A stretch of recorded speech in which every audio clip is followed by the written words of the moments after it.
बिस्मिल्लाहिर्रहमानिर्रहीम। अस्सलाम वालेकुम वरहमतुल्लाहि वबरकातुहू। आज हम बात करने जा रहे हैं कि इंटरपोल क्या होता है, इंटरपोल किस तरह इस्तेमाल किया जाता है, इंटरपोल का मकसद क्या है, इंटरपोल के ज़रिए किस को हम जो है ना वापस बुला सकते हैं या गिरफ़्तारी करवा सकते हैं। इसको मैं तफसीली तौर पर डिफ़ाइन करूँगा, इसका मकसद बताऊँगा, इसकी बुनियाद के बारे में बताऊँगा, इसका पर्पस बताऊँगा, ये कहाँ पे होता है, क्यों होता है, किस लिए काम करता है। डिटेल की तरफ जाएंगे उससे पहले आपसे रिक्वेस्ट करूँगा कि अमास ला टीवी चैनल को सब्सक्राइब कर दें, लाइक कर दें और साथ लगे बेल के बटन को प्रेस कर दें। जी जनाब, बात करते हैं इंटरपोल। इंटरपोल क्या है? International Criminal Police Organization. First time 1923 में ये फ्रेम किया गया। उसके बाद इसको इंटरनेशनल क्रिमिनल ऑर्गेनाइजेशन के तौर पे सामने लाया गया। ये भी अक़वाम मुत्तहिदा की तरह एक इदारा है जिसके कमोबेश 192 मुल्क मेंबरान हैं। तमाम मेंबरान में आपस में एक दूसरे के साथ ताउन करने का एमओ साइन होता है और इसका जो बेसिक मकसद है वो मुल्ज़िम को गैर मुल्क किसी भी मेंबर मुल्क में किसी दूसरे मेंबर मुल्क का कोई मुल्ज़िम चला जाता है तो वो इंटरपोल के ज़रिए वापस करना होता है। इसका हेड ऑफिस फ्रांस में है। इंटरपोल के ज़रिए अरेस्ट करने के लिए तमाम मेंबरान ने अपने अपने मुल्क में नेशनल सेंट्रल ब्यूरो बना रखे हैं। इंटरपोल के ज़रिए मेंबरान एक दूसरे को क्रिमिनल लोगों के डाटा शेयर करते हैं, एक दूसरे का जो है ना बताते हैं कि आप कोई रिक्वेस्ट भेजता है एक मेंबर तो दूसरा मेंबर उसको वापस भेजता है, डाटा भी भेजते हैं।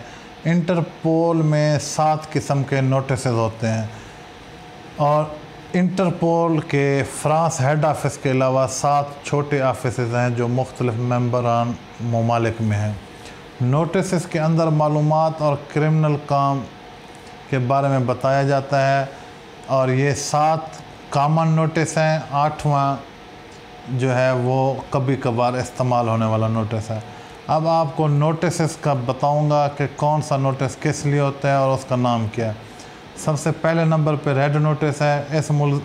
इस रेड नोटिस में मुल्ज़िम की शनाख्त करके गिरफ़्तार करके वापस दिया जाता है। फॉर एग्ज़ाम्पल पाकिस्तान को एक क्रिमिनल बंदे का जो है ना ज़रूरत है और वो फ्रांस में है तो हम फ्रांस को अपने यहाँ से एक रेड नोटिस भेजेंगे उस बंदे के बारे में। फिर वो मुल्ज़िम की शनाख्त करेंगे, वो उसे गिरफ़्तार करेंगे और वो हमें वापस कर देंगे। दूसरा है ब्लू नोटिस। इसमें बंदे की लोकेशन तलाश करनी होती है और बताना होता है कि वो कौन है और क्या करता है। तीसरे नंबर पे है ग्रीन नोटिस।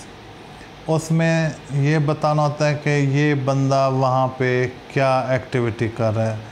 चौथा है येलो नोटिस। मिसिंग पर्सन्स के बारे में होता है कि इस हमारे मुल्क से कोई मिसिंग पर्सन्स हैं, वो कहीं दूसरे मुल्क में पता चलता है तो वो हम उस मुल्क को इंटरपोल के थ्रू येलो नोटिस करेंगे और मिसिंग पर्सन्स की इंफॉर्मेशन लेंगे। 5वां है ब्लैक नोटिस। इनमें अननोन डेड बॉडीज़ की जो है इंफॉर्मेशन भी ले सकते हैं, डाटा भी ले सकते हैं और क्लेम भी कर सकते हैं। 6ठे नंबर पे है ऑरेंज नोटिस। किसी भी आने वाले शख्स या आने वाले वाक़े के बारे में हम किसी अपने मेंबर मुल्क को इतला दे सकते हैं। सपोज़ कि एक मुल्ज़िम है, यहाँ से किसी दूसरे मुल्क में चला जाता है, हमें पता होता है कि यहाँ का मुल्ज़िम था, ये वहाँ पे एक वाक़या करने जा रहा है, कोई धमाका करने जा रहा है, कोई दहशतगर्दी करने जा रहा है, तो हम बर वक्त उस मुल्क को इंटरपोल के ज़रिए ऑरेंज नोटिस करके इतला दे देंगे। फिर 7वें नंबर पे है पर्पल नोटिस।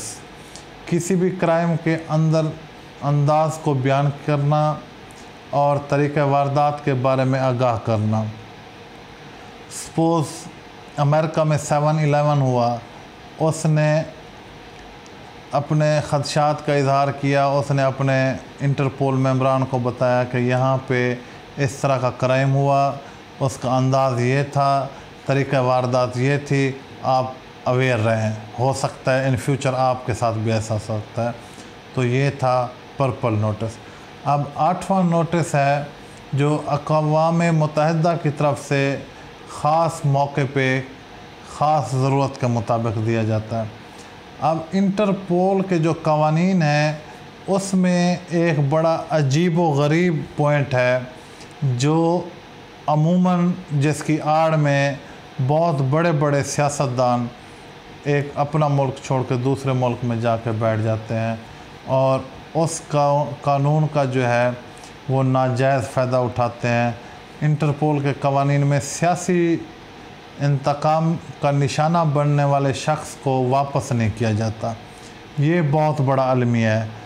एक मुल्क में एक सियासतदान मेगा करप्शन करता है, स्कैंडलाइज हो जाता है, किसी बहाने से दूसरे मुल्क चला जाता है, तो वहाँ जाके अपने बारे में बताता है कि मैं पहले इस गवर्नमेंट में ये इस पोजीशन पे था, अब मेरे एंटी गवर्नमेंट आ गई, सियासी इंतकाम का निशाना बनाना चाहती है, तो लिहाजा मुझे सिक्योरिटी भी दी जाए और मुझे इंटरपोल के ज़रिए वापस भी ना भेजा जाए।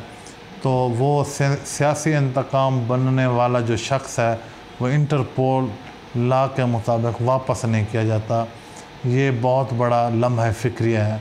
उम्मीद है कि इंटरपोल का प्रोसेस, उसकी रिकवरी, उसका नोटिस का प्रोसेस, तमाम तर मालूमात आप तसल्ली से समझ गए होंगे। शुक्रिया।